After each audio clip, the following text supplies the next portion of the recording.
je suis monsieur Richard Thomas. Je suis donc tailleur de pierre et sculpteur et je vais vous parler des différents types de pierres que nous rencontrons dans le bâti bruxellois au 19e et 20e siècle. Et ensuite, nous traiterons des différentes pierres qui sont utilisées à ces différentes périodes, ainsi que les pathologies qui sont liées à toutes ces pierres et la façon de les traiter.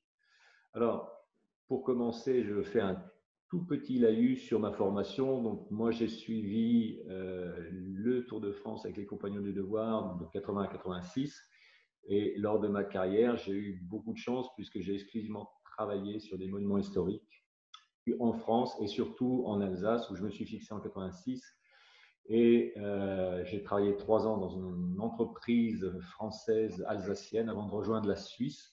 Et là, j'ai travaillé de 1989 à 2005 comme appareilleur de la cathédrale de Bâle. Et j'ai beaucoup appris sur le plan de la conservation puisque nous travaillons à Bâle selon les préceptes de la Charte de Venise. Donc, je me suis vraiment spécialisé en conservation des monuments historiques. En 2005, j'ai quitté la Suisse pour m'installer en Irlande et j'ai créé un atelier de sculpture table de pierre. Et ensuite, en 2009, je me suis installé à Bruxelles où j'opère comme indépendant actuellement. Voilà. Alors, au niveau du bâti en pierre maintenant, typiquement sur la région bruxelloise, comme dans pratiquement toutes les villes européennes, au Moyen-Âge, la structure des bâtiments, effectivement, c'était du colombage, c'était des torchis, et seuls les bâtiments extrêmement importants sont en pierre, c'est-à-dire les églises, les cathédrales, les châteaux, tout ce qui représente le pouvoir en fait, est bâti en pierre.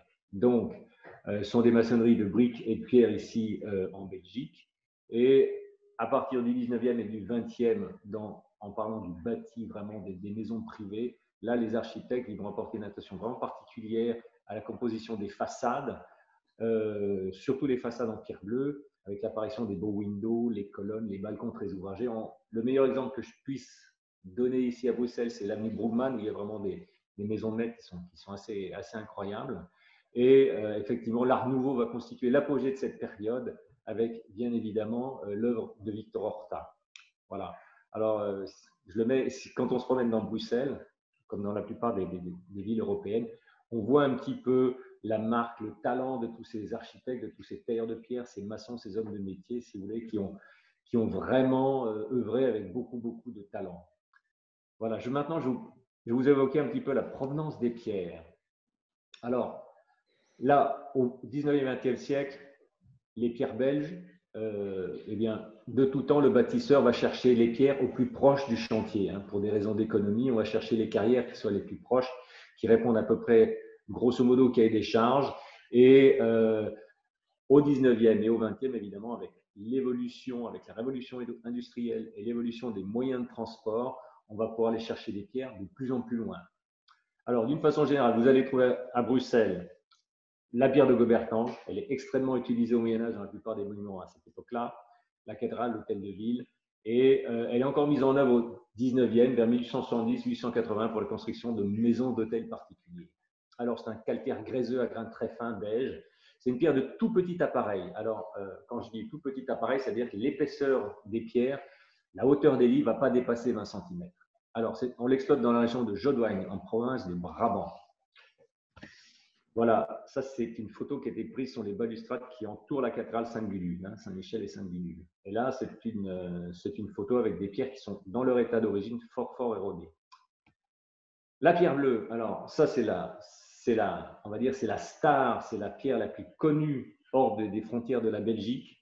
C'est le petit granit belge, c'est un calcaire crinoïde de couleur gris-bleu. Et quand vous le polissez, il devient presque noir. Vous allez trouver ça dans les bassins de Soignier du Condro et dans la région de Namur. C'est une pierre qui est extrêmement dure, c'est une pierre qui est très belle. Et pour la petite histoire, j'ai travaillé en Suisse pendant quelques années et dans toutes les administrations, vous aviez de la pierre grise, qui est généralement la pierre de Saint-Michel, c'est un calcaire suisse, et tous les comptoirs où vous recevez de l'argent, que ce soit la sécurité sociale, Eh bien, ce sont des plaques pierre, de pierre bleu belge polie. Et ça, c'est très bizarre. Ça, c'est vraiment la petite anecdote qui me vient à l'esprit.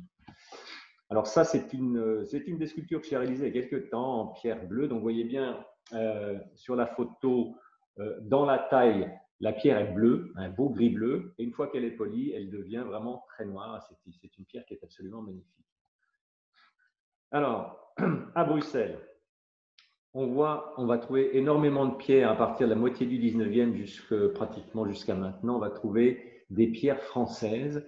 Et quand je discute avec des hommes de métier ou des architectes, on parle souvent de pierre de France. Alors, qu'est-ce que la pierre de France? Il y a plusieurs types de pierres qui viennent de différentes régions françaises. Et parmi les plus employés dans les bâtiments ici sur Bruxelles, vous avez la pierre de Savonnières. C'est un calcaire sédimentaire qui vient de la région de Lorraine. On rencontre pratiquement partout, dans les façades d'immeubles, des maisons de maîtres, des grandes villas.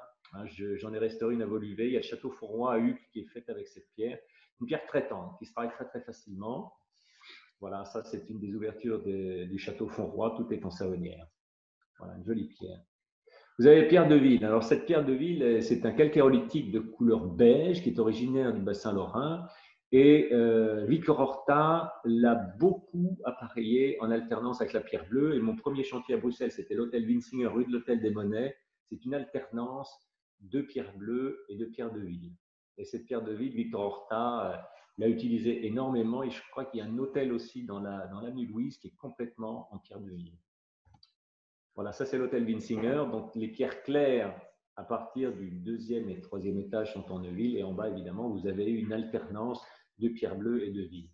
Alors, pour la petite histoire, j'ai un petit peu étudié les appareillages, la façon dont ont travaillé les gens sur cet hôtel.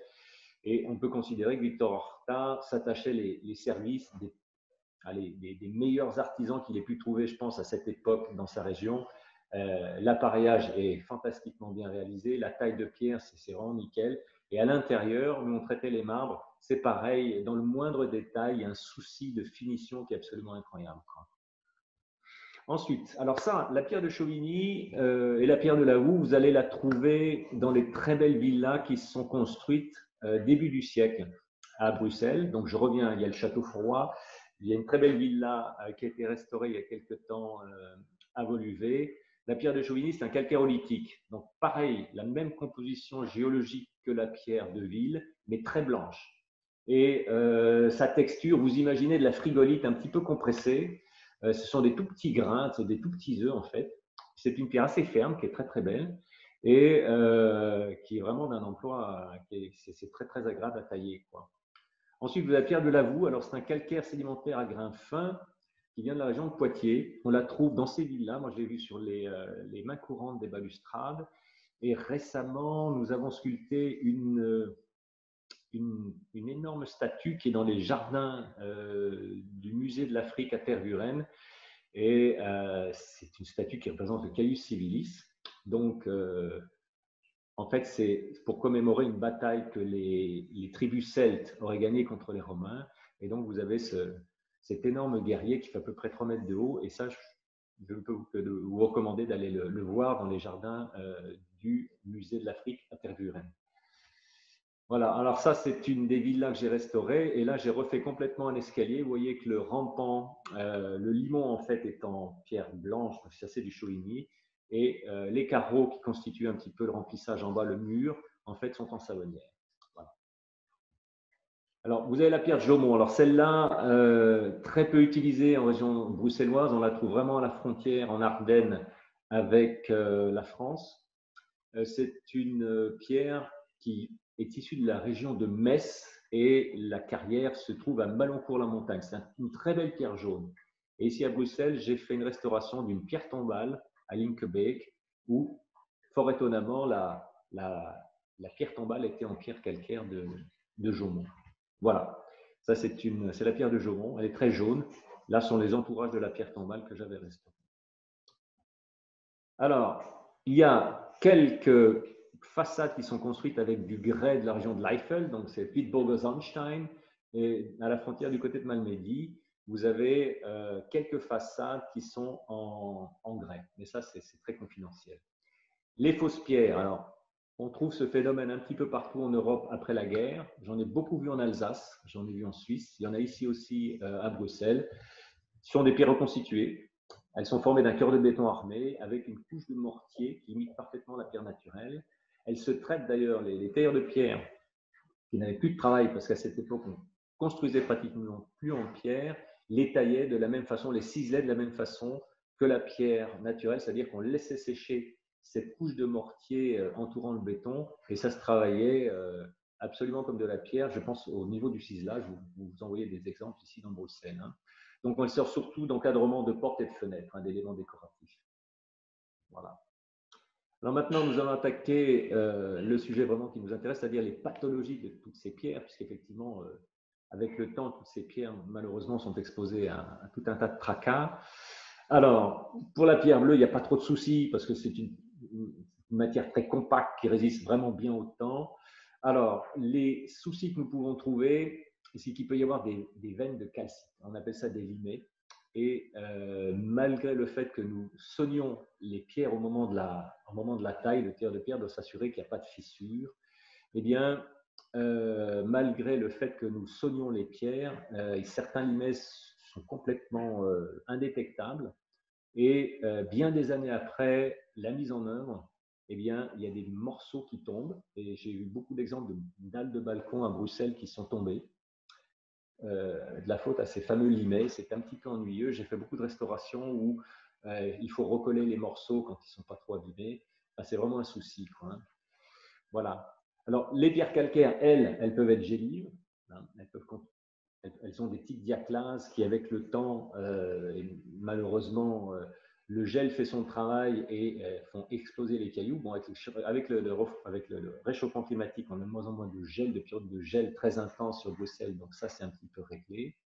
Et les grès, eux, résistent vraiment très mal aux intempéries et à la pollution. Moi, j'ai travaillé à Bâle pendant quand même une petite quinzaine d'années, et là, on voyait que les pierres originales de la cathédrale, qui a à peu près 1000 ans, certaines étaient en parfait état et d'autres étaient complètement déconfites.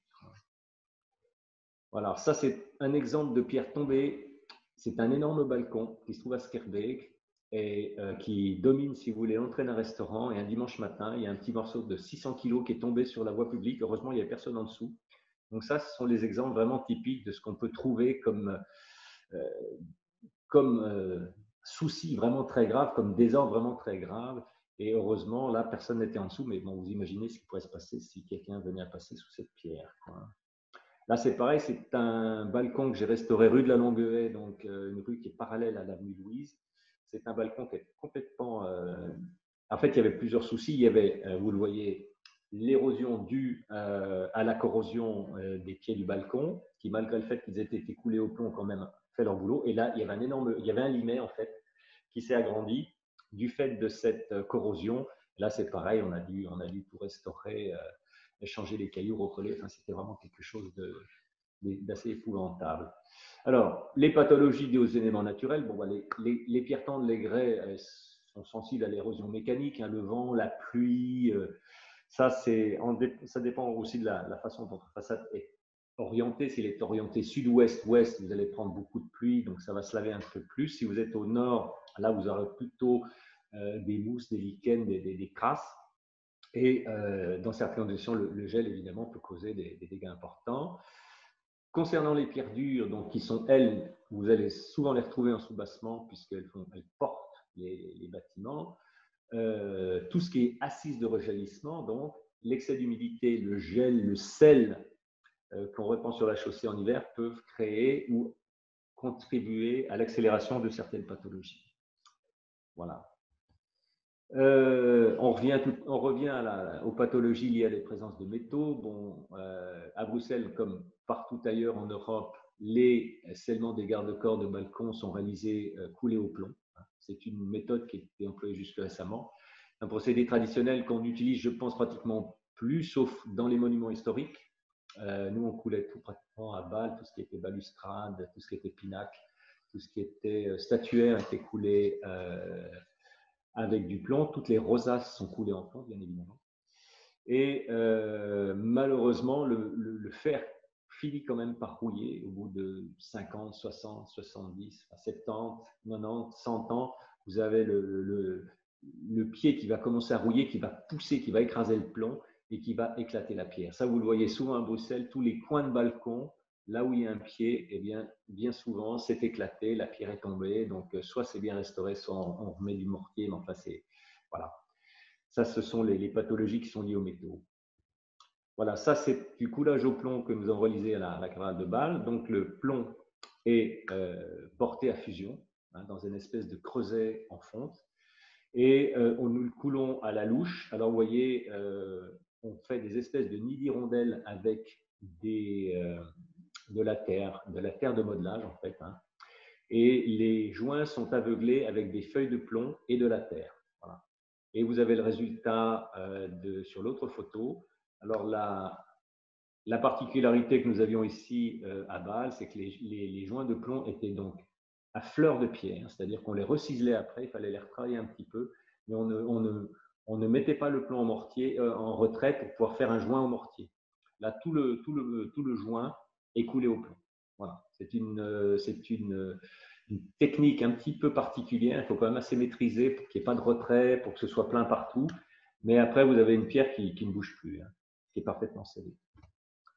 Voilà, là, c'est un autre exemple de pathologie. C'est une pierre rue du Zodiac à Forêt. Là, vous avez donc la porte, le pied de porte qui est coulé dans le plomb. Et pareil, la rouille a fait éclater complètement la marche. Voilà. Alors, vous pouvez avoir aussi des pathologies qui sont directement liées au mauvais choix de la pierre. Mais ça, c'est extrêmement rare. Ça, c'est une villa à Woluwe, ça, c'est du Chauvigny. Et il y avait une pierre de corniche qui était extrêmement dégradée. Je n'avais pas vraiment compris pourquoi. Et quand on a commencé la bûche, quand on a commencé à piquer la pierre, on s'est aperçu que la pierre était complètement granuleuse, complètement très, très, très désagrégée. Et là, c'est vraiment directement un bloc de Chauvigny qui était vraiment de très mauvaise qualité. Voilà. Maintenant, on va passer à des choses qui sont plus contemporaines. C'est-à-dire que certaines méthodes de restauration vous amènent à plus de soucis, plus de désordre que les éléments précédemment évoqués.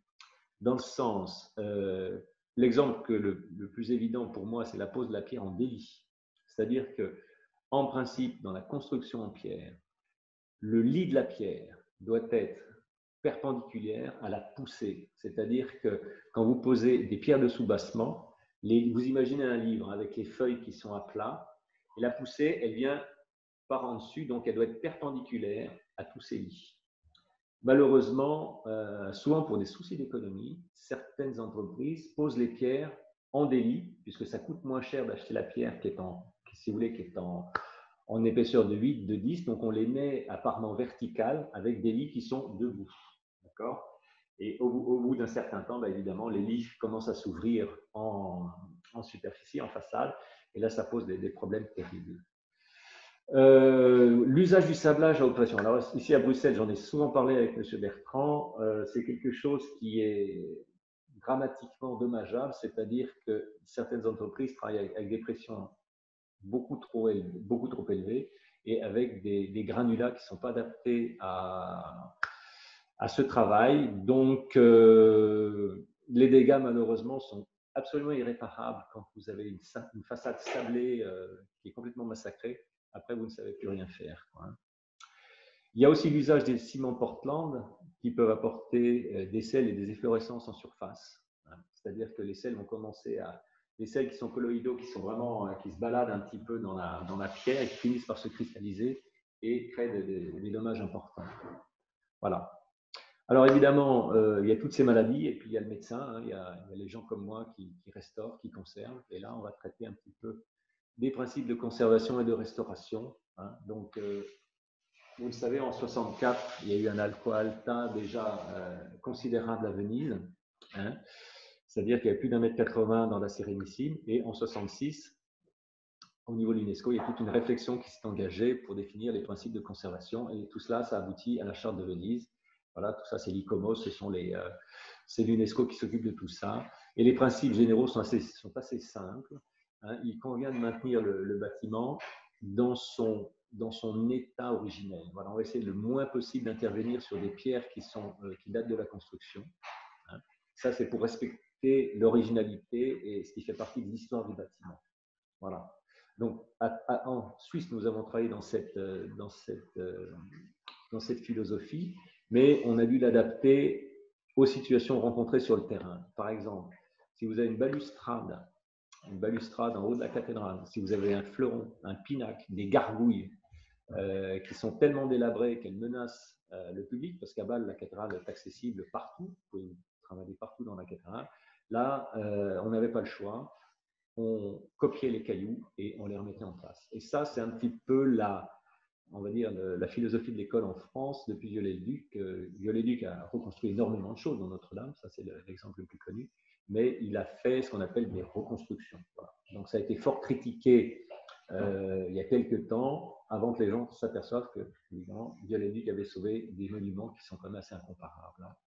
Alors j'essaye de travailler à Bruxelles, évidemment, en respectant un petit peu toute cette charte de Venise. Hein. D'accord ?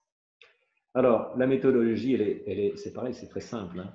D'abord, si vous avez un bâtiment restauré, vous établissez une documentation photographique la plus importante possible, bien détaillée. Alors, moi, ce que je fais avant, pendant et après, et je rédige un protocole que je redonne au client avec, il y a toute l'historique de la restauration. Bon, ça, c'est ce qu'on faisait aussi à Bâle. Hein, donc, si besoin, on rédige un protocole, on fait un petit état des lieux, les propositions de restauration. Il faut bien travailler dans l'ordre. Hein. D'abord, on nettoie. Hein, il faut toujours bien choisir les entreprises avec qui vous allez travailler. D'abord, on nettoie. Après, on consolide. Hein. Donc, c'est soit une restauration, conservation, soit on remplace des éléments d'architecture. Soit on peut, ce que je fais souvent au niveau des balcons, quand les morceaux, on sait les détacher, on sait les remettre en place. Et là, j'utilise des tiges filetées inox qui sont fixées avec de la résine époxy. On fait ça du mieux possible, que ce soit pratiquement invisible. Et certaines restaurations sont vraiment bien réussies parce qu'on ne voit rien. Quoi. Alors, c'est pareil pour tout ce qui est choix des produits. Hein, les cols époxy, les chaux naturels, le ciment HTS, ciment haute teneur en silice qui ne vous apportera pas d'efflorescence. On le trouve, c'est un produit Lafarge, vous le trouvez en Suisse, vous le trouvez en Allemagne, vous le trouvez en France, je n'en ai pas trouvé en Belgique. Vous avez les silicates d'éthyle pour la consolidation et, comme je disais à la fin du chantier, les bons de reproduire un protocole de fin de travaux avec des photos, ce qui vous permettent de voir un petit peu quel était l'état avant et l'état après, voilà, après les différentes interventions. Alors ça, ce sont des petits exemples de restauration. Hein. C'est une corniche, c'est la fameuse corniche de la Villa Voluvé que j'ai restaurée en 2 campagnes. Ça, c'est une photo de 2011. Donc, on a copié un élément de corniche qui était fort dégradé. Il a été complètement taillé à la main. Enfin, la pierre amichoïdie a été remise en place et posée sur un lit chaud. Alors ça, c'est du micro-sablage. Alors la petite micro-sableuse que vous voyez, c'est une Vulsac. C'est une machine qu'on utilise pour la restauration des œuvres d'art en principe. Et le stylet, là c'est un collègue qui travaille sur cette fameuse villa, nous travaillons avec un stylet qui a la forme d'un stylo avec des pressions de 2 barres, 2 barres et demie, avec des laitiers de haut fourneau ou certains de la poussière d'aluminium. Et on arrive à des résultats impeccables, c'est-à-dire que toutes ces petites zones noires que vous voyez sur la photo à gauche, parce que cette façade a été lavée avec de la vapeur saturée pour ne pas abîmer, si vous voulez, la surface de la pierre qui était assez propre. Donc toutes les petites zones noires qui correspondent un petit peu au noir, nous sculpteurs, nous appelons les refouillements, les petites zones inaccessibles, ont été nettoyées avec ce micro-sablage. Et là, vous n'altérez absolument pas la pierre. Voilà. Là, c'est remplacement de carreaux. Pareil, dans cette villa, on a remplacé des carreaux parce que ces villas sont des villas qui sont construite en briques avec un habillage de pierre d'à peu près 8 cm d'épaisseur. Donc vous voyez les outils traditionnels du tir de pierre. Bon, là, c'est une photo un petit peu pour le fake parce que le taillant, je m'en sers pratiquement plus, mais les rabots, je m'en suis servi pour ravaler la pierre et pour avoir une surface à peu près voilà, bien lisse. Quoi. Voilà, ça ce sont des exemples de greffes. Alors là, on est quai au bois de construction avec des pierres qui étaient extrêmement abîmées. Et là, on fait des greffes, c'est-à-dire qu'on va recoller des éléments de pierre bleue avec des joints vifs, c'est-à-dire que le joint fait l'épaisseur d'un cheveu. Hein. Il est collé avec une résine époxy Sika qui a la couleur de la pierre bleue. Et une fois que les restaurations sont terminées, on ne voit absolument rien. Et ça, alors ça, c'est un document. Est-ce que je vais arriver à le mettre en place? C'est mon ami, c'est un tailleur de pierre belge qui s'appelle Eddy Depré, et c'est un des derniers ciseleurs de pierre. Je vous laisse regarder la façon dont on cisèle la pierre bleue. Ça, on est sur le chantier du château Fontroy. Et regardez un petit peu le geste du tailleur de pierre, c'est quelque chose d'assez exceptionnel.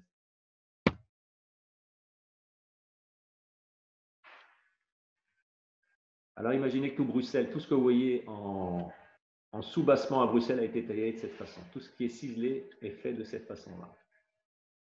Et il n'y a plus beaucoup de tailleurs de pierre qui savent maîtriser comme maîtrise Eddy ce geste. Voilà. Chaque ligne est parfaitement parallèle, c'est assez incroyable.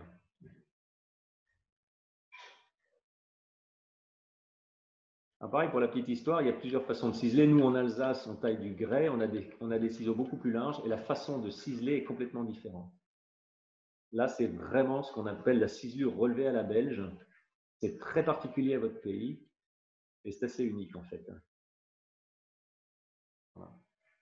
Alors, le ciseau qu'utilise Eddy fait à peu près 5 cm. On ne sait pas aller au-delà parce qu'en pierre dure, si vous avez des ciseaux qui sont plus larges, c'est vraiment pas adapté à la structure de la pierre. Donc, regarde bien, le ciseau fait à peu près 5, 5,5 et on avance tout doucement, voilà.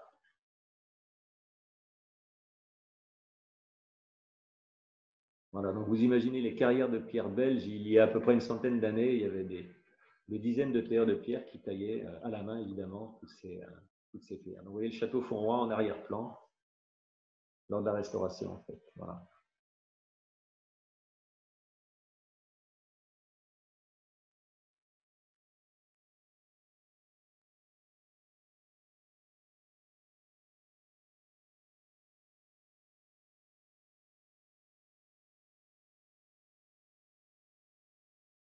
Alors, moi, j'ai essayé de faire ce ciselage à la belge. Ben, j'ai eu beaucoup de mal à m'y mettre. Hein. Il faut des années, il faut beaucoup, beaucoup de pratique. Il faut des mètres carrés de ciselage avant d'arriver à la maîtrise des lignes. Voilà.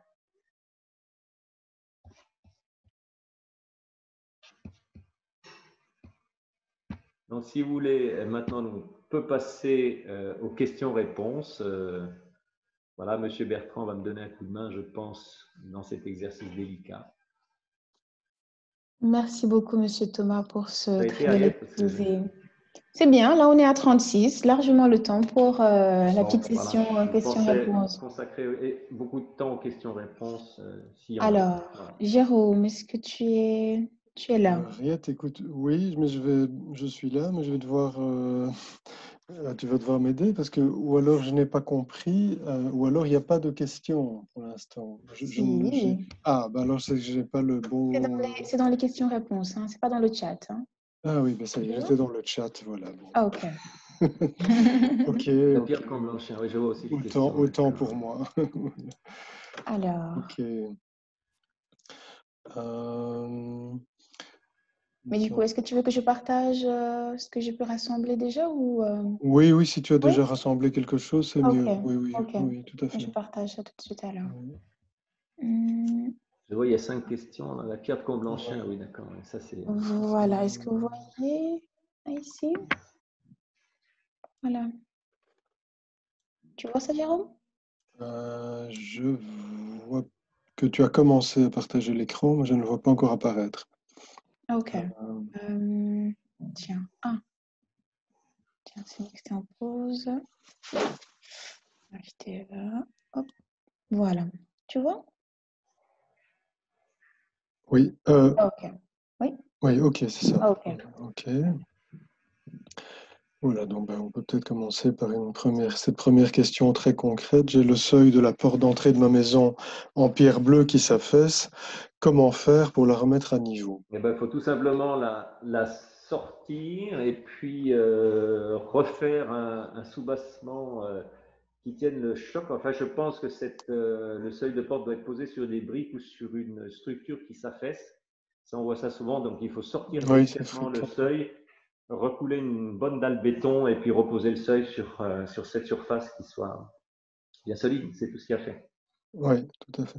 Est-ce qu'on n'a pas dans certains cas des seuils aussi posés sur des poutrelles métalliques, en fait, dans des bâtiments début XXe siècle, Ça peut arriver aussi, oui. qui peuvent poser problème avec la corrosion. Avec la corrosion, mais alors ça, c'est si les poutrelles sont malheureusement complètement corrodées par en dessous, là, en fait, c'est beaucoup plus grave comme pathologie parce qu'il faut sortir les poutrelles. Est-ce que c'est des ourdis? Est-ce qu'on est sur sur une cave avec des voûtins?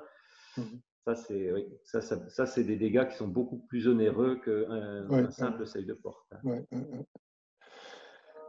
Alors, on a une question donc, au sujet d'un type de pierre, donc la pierre de Comblanchien. Alors oui, moi je suis bourguignon, donc c'est la pierre de mon pays. Voilà. Ce sont des pierres qui ont été extraordinairement exportées en dallage, donc c'est pour ça que vous le retrouvez aussi à Bruxelles. Voilà. Ok. Alors, aussi la pierre de soupe, si vous allez à Sainte-Gudule, si vous allez à Saint-Michel-Sainte-Gudule, donc tous les escaliers qui mènent à la cathédrale, c'est de la pierre de soupe qui vient du côté de Montargis, pierre très dure. Ça, c'est une pierre française que je n'ai pas évoquée. Et alors là, on a une question vraiment très particulière. Donc, concernant un chantier, donc des pierres bleues en façade, gorgées d'eau. Là, je suis un peu étonné aussi. Des échafaudages rouillés. Qu'est-ce qu'on entend par là? Je comprends pas. Je suis un peu étonné dans la mesure où la pierre bleue, a priori, est quand même peu perméable. Oui. Et très dense. Je ne comprends pas ce qu'il entend par œillet d'échafaudage. Peut-être que la personne qui a posé cette question pourrait éventuellement la compléter pour la rendre un peu plus concrète, parce que là, c'est pas évident. Non, pour moi, c'est pas que ça veut rien dire, mais je ne comprends pas, je comprends pas où est-ce qu'ils veulent en venir là. Voilà. Et alors, une question très simple ensuite, mais qui me paraît vraiment très intéressante. À quoi sert le ciselage? Le ciselage, c'est tout simplement l'aspect de taille qui va finir la pierre, c'est-à-dire que ça va être la décoration de la pierre bleue, hein, et ça vous le voyez partout. Moi, je peux vous dire qu'en Irlande, en Angleterre, on trouve de la pierre bleue. En Irlande, évidemment, tous les bâtiments sont finis de la même façon. Ils sont ciselés. Donc, vous pouvez imaginer le temps que met un tailleur de pierre pour ciseler une pierre. Vous regardez les grandes façades à Bruxelles qui sont ciselées, c'est incroyable. Plusieurs types de ciselage. Hein. Ce que faisait Eddie, là, c'était un ciselage très simple, mais vous avez des ciselages beaucoup plus larges, à plusieurs coups. Enfin, ça représente Allez, pour moi, c'est un capital vivant extrêmement important.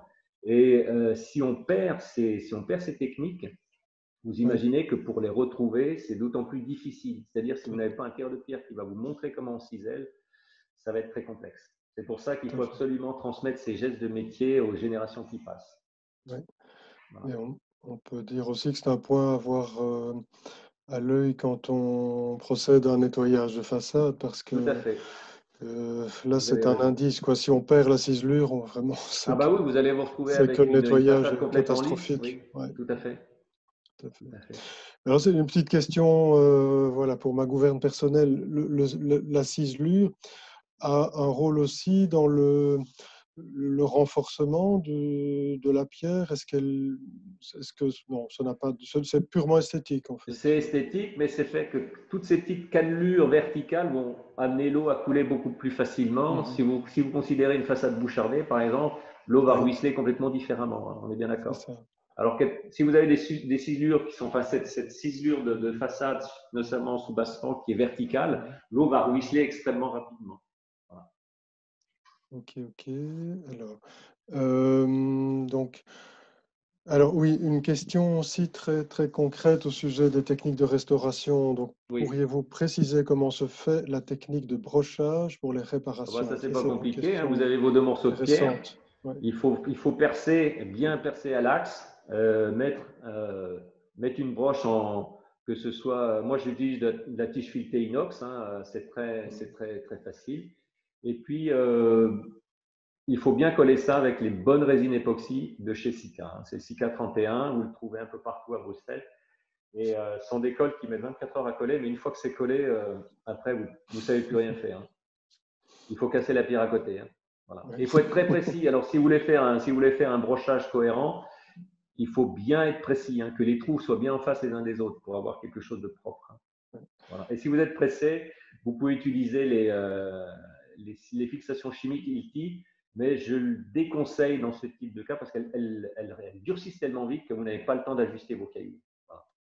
Il faut vous laisser le temps d'ajuster les pierres. C'est pour ça qu'on utilise les pierres, les résines époxy qui durcissent en 24 heures. Voilà. Et dans le même ordre d'idée, comment coller un manteau de cheminée en marbre pierre bleue, ou alors Voilà, c'est pareil.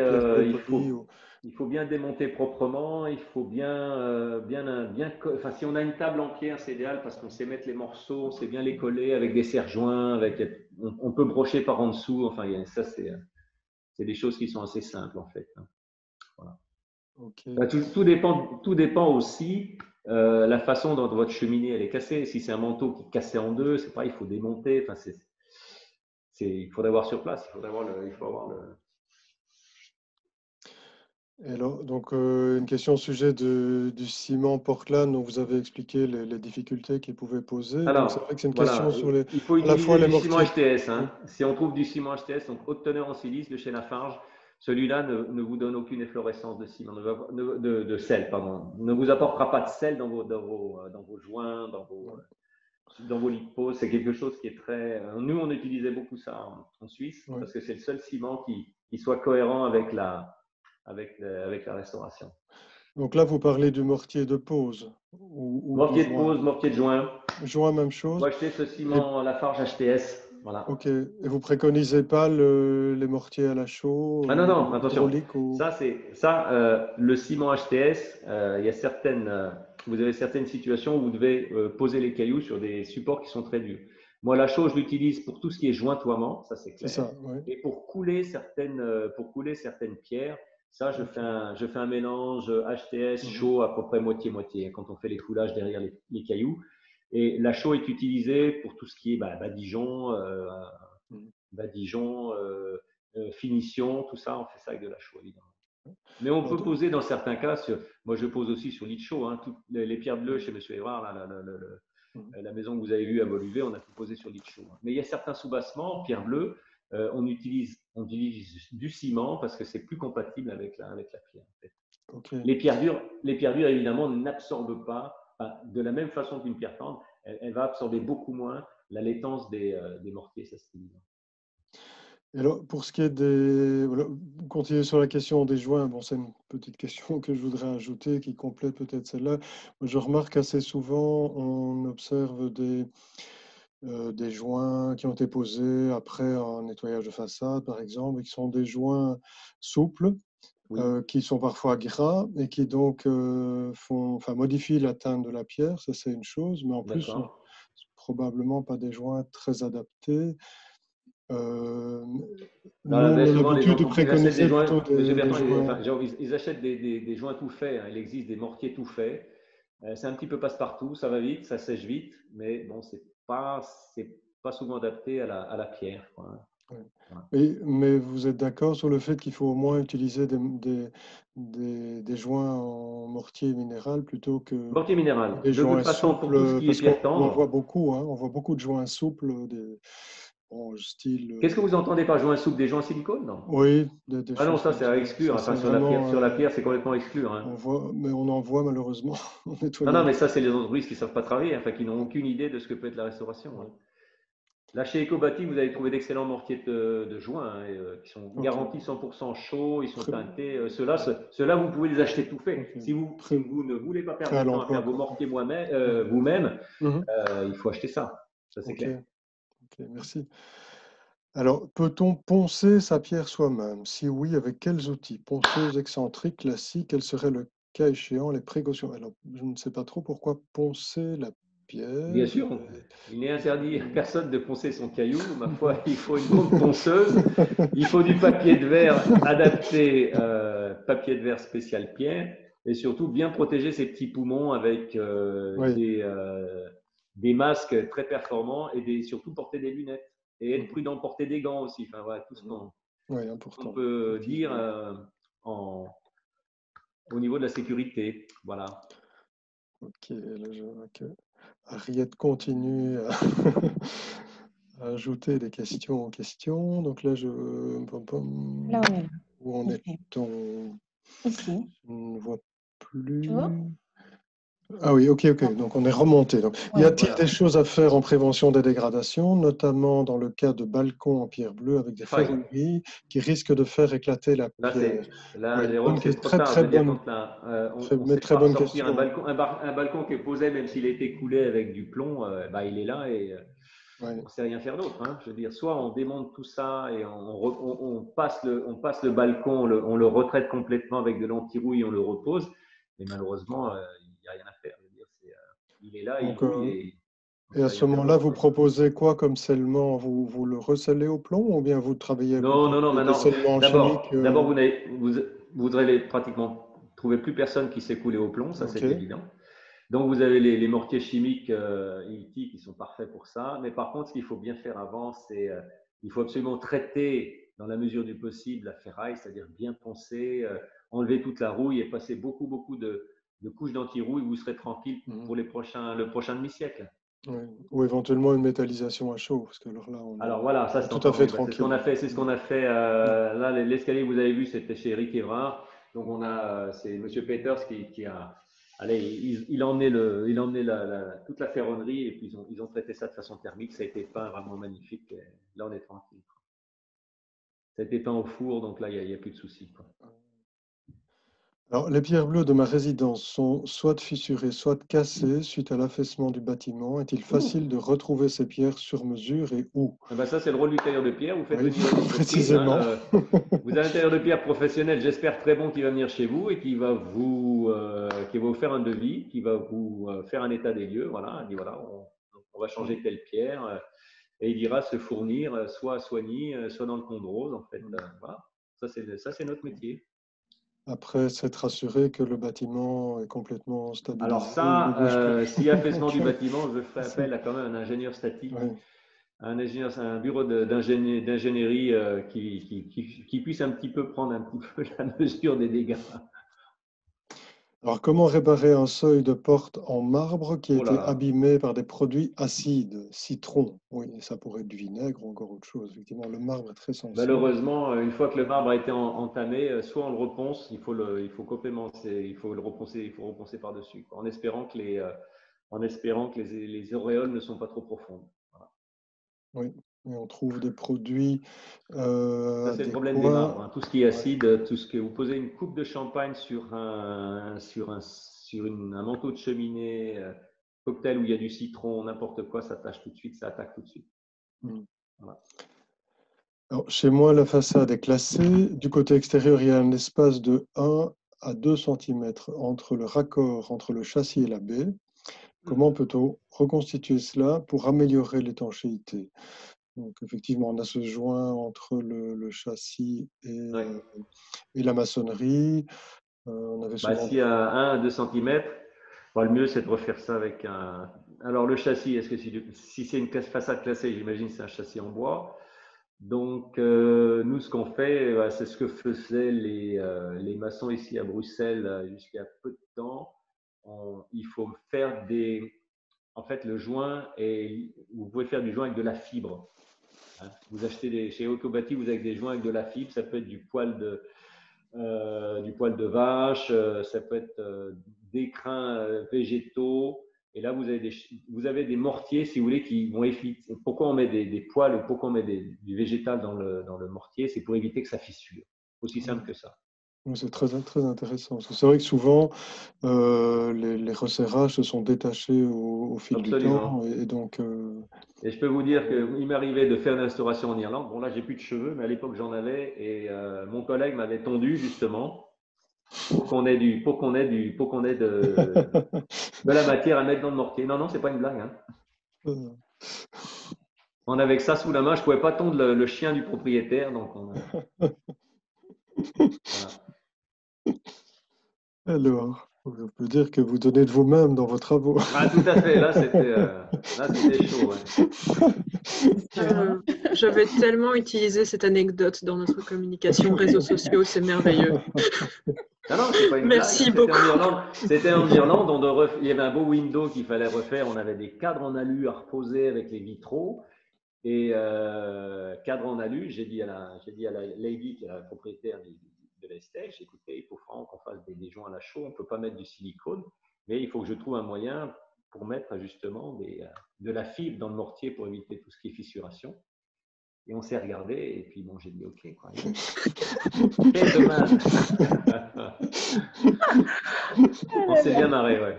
C'était cool. Belle anecdote. Alors, avec quoi peut-on reboucher de petites fissures présentes sur un couvre-mur en pierre bleue? Alors, si c'est des petites fissures, alors tout dépend si le couvre-muret est lisse, le mieux c'est d'utiliser ces fameuses résines époxy, bien presser cette résine, bien laisser sécher et reponcer par-dessus. Là, vous aurez quelque chose de définitif. Allez, voilà. Parce que les mortiers minéraux, tout ce qui va être ciment et chaud, ça sera lavé par les intempéries. Là on est obligé d'utiliser du chimique. Voilà. Ok, merci. Alors, comment combler les trous de vis, passage de porte, dans de la pierre? Alors, tout dépend du diamètre et de la grosseur, évidemment, de tous ces percements. Si c'est des choses très importantes, ça vaut le coup de mettre un bouchon, de faire une petite greffe très propre. Et si c'est des petits trous, pareil, utiliser de l'époxy avec de la teinte en fonction de la couleur de la pierre. Si la pierre est vraiment claire, la colle est gris-bleu, donc elle va parfaitement. Si c'est une pierre qui est un petit peu usée, un petit peu polie, comme on peut le voir sur les passages de porte, mettez un petit peu de noir de suie, enfin de la teinte noire pour assombrir la résine. On laisse sécher 24 heures. Après, elle devient très dure. On repasse la ponceuse dessus et c'est tout bon, quoi. Ok, merci. Et là, on a une question un petit peu sur mesure pour oui, ça, une page de pub HomeGrade. Donc, avez-vous un annuaire des professionnels compétents dans ce domaine? Attendez, je vais chercher un livre qui va intéresser du monde. On a le répertoire des métiers du patrimoine, qui est accessible via notre site internet et qui vous permet de retrouver des entreprises, donc non seulement dans le domaine de la taille de pierre, mais dans différents domaines liés à la restauration du bâtiment. Ça peut être la menuiserie, ça peut être la couverture, la peinture en décor. Enfin voilà, il y a toute une série de techniques qui sont reprises dans ce répertoire. Alors, comment fait-on? Ah oui, mais Monsieur Thomas est allé chercher un livre, donc il a le temps de revenir. Je voulais juste peut-être… Mais je n'ai pas trouvé le livre que je cherchais. Il y a un livre qui a été édité cette année qui s'appelle Know-how. Vous avez les 40 meilleurs artisans de Bruxelles dans tous les corps d'État. Voilà. Ok, merci. Alors, les questions se suivent. Comment fait-on pour le dessus de certaines dalles de balcon qui se désagrègent sans que la stabilité soit remise en cause? C'est vrai que c'est un problème qu'on rencontre souvent, des espèces d'éclatements. Et l'eau stagne, c'est problématique parce que ça peut s'aggraver. Alors, si vraiment c'est quelque chose en surface, si c'est quelque chose de très… allez, si c'est juste une desquamation au niveau des lits, si à peu près il y a quelques millimètres, à ce moment-là, ça vaut le coup de faire une retaille, de reponcer dessus. Si c'est beaucoup plus important, alors là, il n'y a pas grand-chose à faire puisque les dalles de balcon elles font entre 12 et 20 cm ici sur Bruxelles, on va dire. Là, c'est beaucoup plus compliqué. Là, c'est du cas par cas. C'est l'artisan qui vient qui va déterminer ce qu'on va faire quand même. Voilà. Et alors, on continue avec les balcons fendus. Oui, ça c'est classique. Balcon fendu, vraiment la question tout à fait classique. Une réparation a été effectuée. Avec une barre en métal fixée au balcon. Donc, il ne s'agit apparemment pas de la technique que vous nous expliquiez. Quand doit-on vérifier l'état du balcon? Je ne sais pas, il faudrait une photo. Je veux dire, barre en métal fixée où, comment c'est fichu, ça c'est pas. Et là, il faut. Est-ce que c'est une agrafe ou autre chose? Voilà, est-ce qu'on est agrafé par rapport au support? Est-ce que c'est un L? C'est vissé apparemment, c'est vissé. Mais… Voilà. Alors, le filet de calcite est-il le seul défaut de la pierre bleue? Oui. De la pierre bleue? Ouais. Enfin, vous avez vu les photos, c'est quand il y a un limet qui lâche, ça peut être catastrophique. Le balcon de Skerbeck, c'était épouvantable. Alors, je travaille à l'urbanisme de la ville de Bruxelles dans la zone des boulevards du centre où de nombreux bâtiments en pierre existent et aussi des bâtiments avec des balcons en pierre bleue qui se fissurent. Doit-on Ah, conseiller de conserver la partie cassée qui est parfois oui, enlevée rapidement pour éviter qu'elle tombe sur la voirie, sur la voie publique, au cas où celle-ci pourrait être recollée et filetée, si je tout à comprends fait. bien, avec des tiges filetées par la suite, etc. Enfin bon, un balcon qui présente des pathologies de ce type, il faut intervenir tout de suite, hein. Oui, oui, tout à fait. Il faut intervenir tout de suite parce que là, on a beaucoup de chance parce qu'on n'a pas d'accident, mais si par malheur un morceau de pierre se détache du premier, deuxième, troisième étage, s'il y a quelqu'un en dessous, il est mort, hein. Ouais, je confirme, nous, dans le cadre du conseil chez Homegrid, on a eu quelques cas comme ça, Oui, heureusement sans sans conséquences. gravité. Mais une dame, je me souviens, qui était venue suite à une console de balcon qui était tombée rue Haute. Et donc, Oui, oui. elle faisait plusieurs kilos. Et donc, heureusement, il n'y avait personne en dessous. Il y avait une fissure qui était présente depuis apparemment certainement Bah alors, 10-15 ans. Et puis un beau jour, hop, donc Jérôme, c'est je vrai pense qu'il que je faut. vais vous donner les recommandations classiques à toute personne qui possède un balcon à Bruxelles. Faire une inspection très, très, très poussée, voir s'il n'y a pas des fissures, des choses comme ça, parce que le jour où ça part, bah, malheureusement, ça part, quoi, hein. Ouais. Alors on sait les arrêter, les fissures, on sait mettre une tige filetée, on sait mettre un ancrage inox qui va bloquer la fissure pendant 30, 40, 50 ans, hein, je veux dire. Et ce n'est pas des grosses interventions, hein. Il y a 2-3 percées, un petit coup de visqueuse à donner. Vous fixez vos ancrages inox, ils vont bloquer la fissure et là, vous êtes tranquille, quoi. Ouais. Le On fait très conseil qui est souvent ça à donné, Bruxelles aussi, hein. l'idée d'enlever l'angle de balcon pour Oui, éviter à alors partir, ça, oui. ça me L'angle au paraît quand balcon, si on même sait une l'enlever, si ce n'est pas trop précaution. important, Oui, on le oui, démonte proprement, on le met de côté et on oui, appelle une pierre de pierre si vraiment on veut le faire. voilà. Je vois souvent que c'est réparé avec du ciment, mais ce n'est pas une bonne idée, hein, parce que le ciment finit par tomber aussi, hein. Oui, mais donc il y a le ciment, mais est-ce qu'il y a aussi des mortiers de réparation? Qu'est-ce que vous Tout en à fait, bien pensez? Vous sûr, mais ça, préférez c'est les Ça, greffes c'est dans tous les en cas? fonction de la grosseur de l'intervention. Si c'est vraiment tout le bout du balcon qui est parti, alors ça vaut le coup de le démonter, ça vaut le coup d'enlever le plomb autour du pied, ça vaut le coup de le nettoyer, de recoller la partie cassée avec des tiges filetées inox et de l'époxy. Là, on est sûr que ça ne bouge plus. Et après, on recoule avec du scellement chimique autour du pied. Et là, on est tranquille. Pareil, on est tranquille pour les prochaines 50 années. Voilà, Ok. parce que ce sont des processus lents quand même, cette histoire d'oxydation, hein. Ce sont des balcons qui ont plus d'une centaine d'années. Donc, voilà. Oui, oui, tout à fait. Alors, si la pierre est un marbre plutôt Blanc. blanc, peut-on ajouter de la poussière de marbre à la résine, donc Bon, là, transparente? il y a des produits qui existent, hein. Il y a des produits polyester qui existent. Il y a des résines qui sont vraiment adaptées à la restauration des marbres, hein. Ça, les Italiens sont très forts là-dessus. Alors, j'ai remarqué que certains balcons étaient recouverts d'une feuille de Bien. plomb. À quoi sert de mettre une feuille de plomb? Oula. Ouais, j'ai jamais rencontré le cas. Mais généralement, si on met une feuille de plomb, c'est pour éviter tout ce qui est. En fait, c'est pour protéger la pierre, hein, tout Oui, simplement. oui. Oui, on voit ça plutôt sur des couvre-murs ou des choses Oui, comme tout ça, à fait. Ouais, ou des cordons. absolument. On a encore des questions, Henriette, Juste ou... ceci, là. Ah, Ah, merci. c'est pas vraiment J'ai une... un seuil de fenêtre en pierre bleue pour une maison bruxelloise fin 19e. La face supérieure exposée à la pluie est de mauvaise qualité et présente Ouais. par endroits des croûtes qui ont sauté.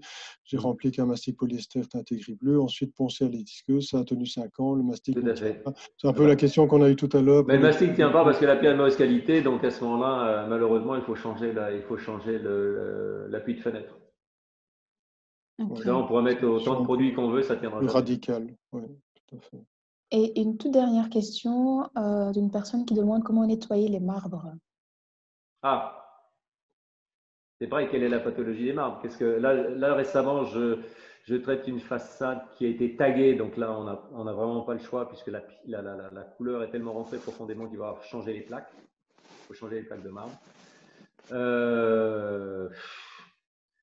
Ça, c'est vraiment du type de pathologie qu'on trouve. Les Italiens utilisaient il y a encore quelques années tout ce qui est EDTA, carbonate d'ammonium. Maintenant, ils ont des pâtes toutes prêtes pour nettoyer les statues. Voilà. Ça, c'est les produits classiques qu'on utilise pour nettoyer le marbre. Voilà. Okay. Le carbonate d'ammonium sont des compresses avec du coton, tout simplement. Et après, on reponce dessus. Donc, on vend dans toutes les bonnes drogueries. Alors, ça, vous le trouvez certainement au Lyon, parce que moi, je suis en train de traiter des enduits en France, des enduits à la chaux, des choses très particulières. Et j'ai trouvé l'acide formique que je trouvais nulle part, je l'ai trouvé chez eux. L'acide méthanoïque qu'on utilise avant de passer les badigeons, ils sont vraiment extra, quoi. Ah, j'ai une toute dernière question. Dernière question.